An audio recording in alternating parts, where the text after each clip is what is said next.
ñu ngi leen di sant bu baax di leen gërëm di am mbégte ñëw jiite cérémonie bu am solo muy cérémonie de remise d'un don de médicaments d'une valeur de 39 millions de francs CFA fanweeri millions ak juróom-ñeent mooy njëgu médicament ak vaccin yi nga xam ne moom la Promojet yëkkati teg ko ci loxo district sanitaire bu Kër Massar ak district sanitaire bu Yëmbal liñ ci jublu nag mooy de façon générale fexe ba jàppale encore une fois population Kër Massar ak li ko wër ci wérgu yaram waaye nag de façon spécifique ñu ciblé ñi nga xam ne jàpp nañ ne décharge bu Mbëbës def nay loraange ci seen wérgu yaram ñu gën leen a taxawu loolu nag defe naa lu am solo la te dafay ñëw mottali li nga xam ne ñu ngi koy def pour defaraat décharge bi ndax ku ne xam na ne décharge bi ci ne mu mel dafay indi loraange waaye nag buñ ko defaree ba mu aw ci yoon danañ mën a def de sorte que ña fay yëngatu danañ continuer di gagner seen vie ci anam yu gën yi ñu nekk waaye tamit la fa daan jóge di lor askan wi dootul am au contraire dafay daal di doon njëriñ pour ñëpp ñi nga xam ne ña ngi dëkk foofu wala ñu fay yëngatu waaye tamit danañ fexe ba cadre bi ci boppam nekk un cadre attractif maanaam soo jógee sax mën nga fa dem def activité récréative ci biir décharge bi te du tere ñuy transformer di valoriser déchets yi foofu je pense que loolu moo gën li nga xam ne ci la ñu nekk actuellement te muy lor askan wi li ci war yëpp nag def nañ ko waxtaan nañ ceeg ñi ñu war a waxtaanal liggéey nañ ci ak ñoom ba fi mu toll nii alhamdulilah projet bi mi ngi sori bu baax a baax may ñaan ñëpp rek ñu daal di gunge projet bi taxawu ko ba mu àgg ci jàmm ndax njëriñu ñëpp la. Bonjour tout le monde, c'est Madame Sen, Sophie Dione. Je suis la directrice du projet de promotion de la gestion intégrée et de l'économie des déchets solides au Sénégal. Le Promojet qui est un projet qui gère tout ce qui est infrastructure dans le cadre de la gestion des déchets, qui est un objectif phare du Promojet, à savoir mettre en place des infrastructures qui répondent aux normes environnementales et sociales. Et spécifiquement pour la région de Dakar, un schéma a été élaboré depuis 2018 pour résorber tout ce qui est production de déchets au niveau de la région et pour pouvoir en faire une valorisation qui aujourd'hui reste une nécessité pour créer une économie circulaire autour du secteur des déchets. De ce fait, un schéma a été mis en place qui consiste à avoir une infrastructure au niveau de la décharge de Mbëbës qui est exploitée depuis 1968 et qui s'étend sur 115 hectares et avec une hauteur de 30 mètres. Et de l'autre côté, nous aurons une infrastructure au niveau de la forêt classée de Mbao et une autre, un centre intégré de valorisation des déchets au niveau de la forêt classée de Déni Youssouf dans le Bambilor et une autre au niveau de la forêt classée de Sébikotane. Ça, c'est le schéma qui est retenu pour pouvoir traiter toute la production de déchets au niveau de la région de Dakar. Concernant spécifiquement aussi le département de Kër Massar, qui aujourd'hui retient l'objectif phare du projet qui consiste à résorber une partie de la décharge de Mbëbës,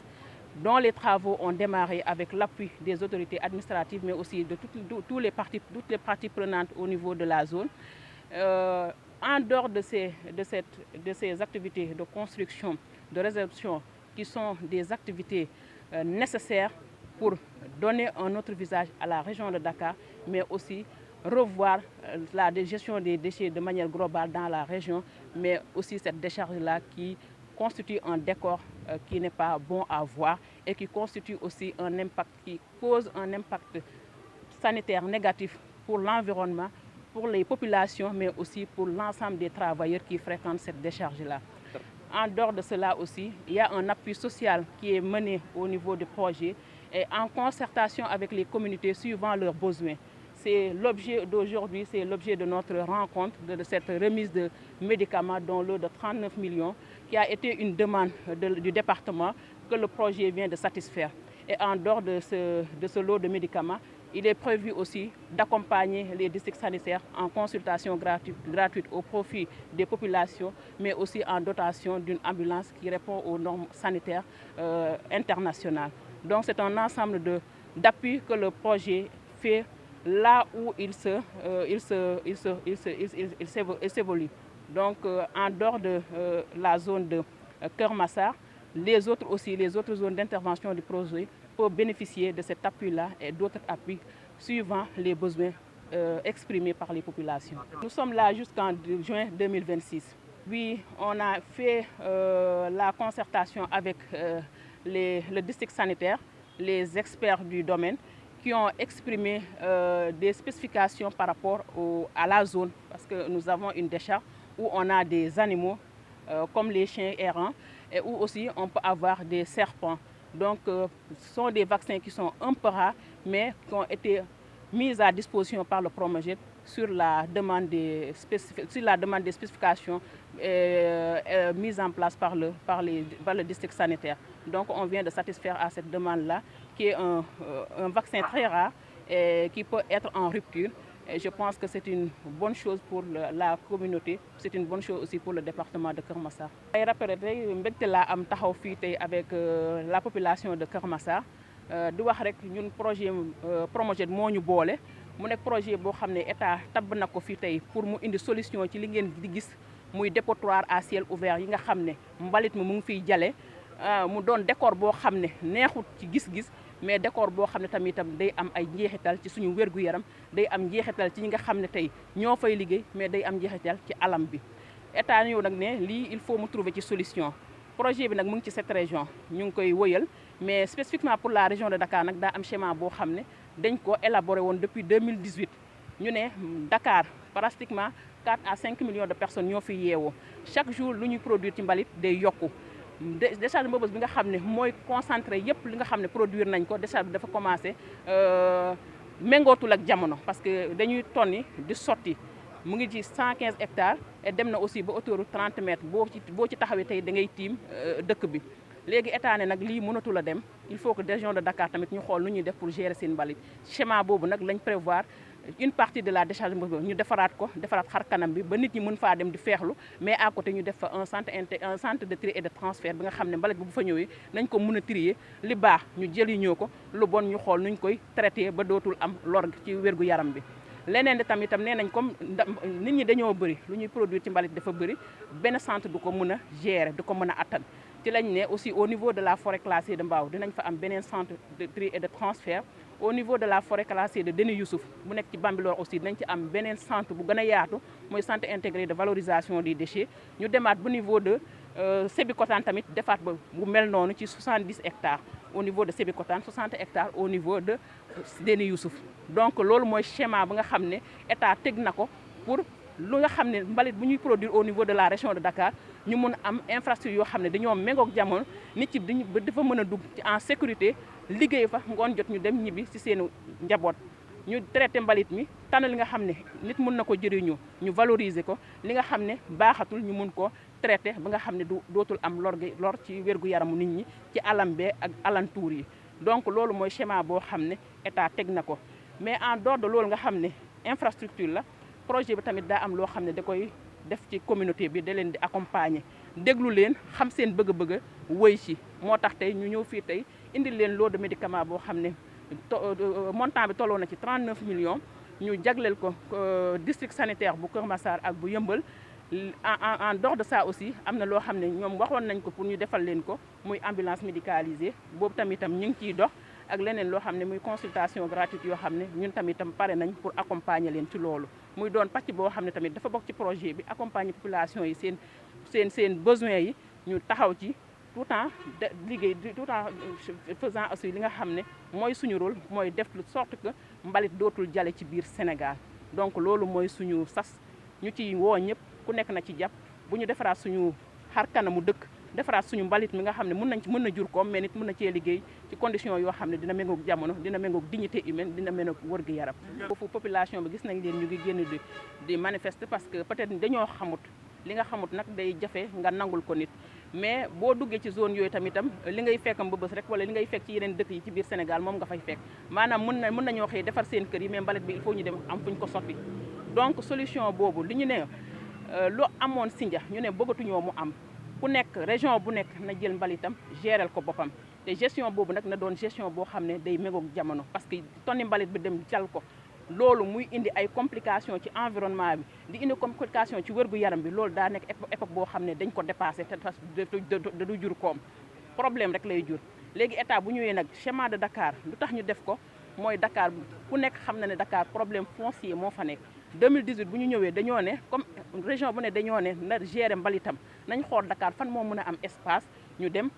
jëli fa espace pour tabax fa ay bërëb yoo xam ne dinañ fa saytu mbalit Dakar nag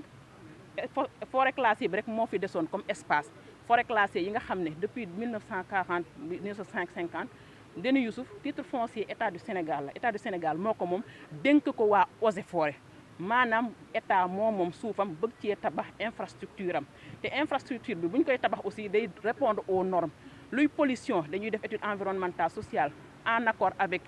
état en accord avec service technique yi fa nekk mais tamit lu ku ñu fa fekk nga am fa dara nga bañ faa am dara parce que amuñu fa titre amuñu fa benn kayit parce que ci forêt classée lañ nekk donc mais bailleurs yi nga xam ne état day ànd ak ñoom dañ lay naan même boo fa fekkee nit muy exploité même bu fa amul kayit tamitam dangaa war a xayma lu mu am nga fay ko ñun tamitam ci étude yooyu lañ toll ñi fa nekk benn nit moo fa nekk occupé suñu site bi nga xam ne mu ngi ci digg forêt classée ba laaluñu kenn jegewuñu kenn bëgg faa tabax loo xam ne njëriñu Dakar waa yëpp lay nekk du njëriñu benn personne parce que Dakar nee naa leen ku xëy ba ngoon jot da ngay produire mbalit buñ koy produire nag il faut ñu xool nuñ koy gérer ba du indi lor ci gàncax bi du indi lor ci kenn donc état foofu la toll foofu noonu tamit foofu ci étape boobu lañ toll étude environnementale sociale plan d'action de réinstallation maanaam ku fa nekk ñu xayma li nga fa am état fay la ko def étude environnementale bu ñu xam ne projet bi buñ ko indi impact bu mu am ñu xool nañ solution la ñuy apporter pour maanaam atténuer ko wala éradiquer ko defaat tamit lu ñuy wax ne étude technique bi nga xam ne suuf si dinañ xool lu fa nekk parce que suuf soosu ban la suufu Déni Youssouf bi ban la maanaam dafa am imperméabilité naturelle boo xam ne boo fa tegoon ndox sax pour mu dugg ci biir dina jafe léegi aussi nappe bi dafa xóot ci biir maanaam nappe bi c'est pas affleurant dafa xóot ci biir loolu tamit ay critères yoo xam ne tegoon nañ ko pour tànn site boobu noonu léegi bu ñuy tabax aussi du ñoo xam ne da ngay ñëw tabax rek sotti noonu dañ koy tabax gas ay casier yoo xam ne dañ ciy teg géomembrane bi nga xam ne day tax fii ba 50 ans boo ci sottee ndox sax du dugg ci suuf si donc état day topp ay normes parce que réglementation am na fi mais day def loo xam ne tey lu ñu am nii tey muy décharge yoo xam ne day impacter négativement la population état nee na bëggatumaa gis loolu bëggatumaa gis ay xale yuy dugg ci mbalit mi di liggéey bëggatumaa gis ay jigéen yoo xam ne dañuy yëre ci mbalit mi boot seen doom di ci liggéey ci condition yi léegi nag loolu pour mu am ci solution il faut que ñu tabax bërëb yoo xam ne nit dina xëyee jógee këram dem dugg ci biir entreprise ba comme kuy dem bureau sol sa yére dem simeeku sol sa tenue de travail liggéey sa heure wàcc jot nga solaat sa yére dem fekk sa njaboot dans des conditions qui respectent la dignité humaine qui respectent l'environnement qui respectent l'économie ñu créé ci benn économie circulaire autour du déchet loolu lañ mën a def loolu lañ bëgg a def dans le schéma de Dakar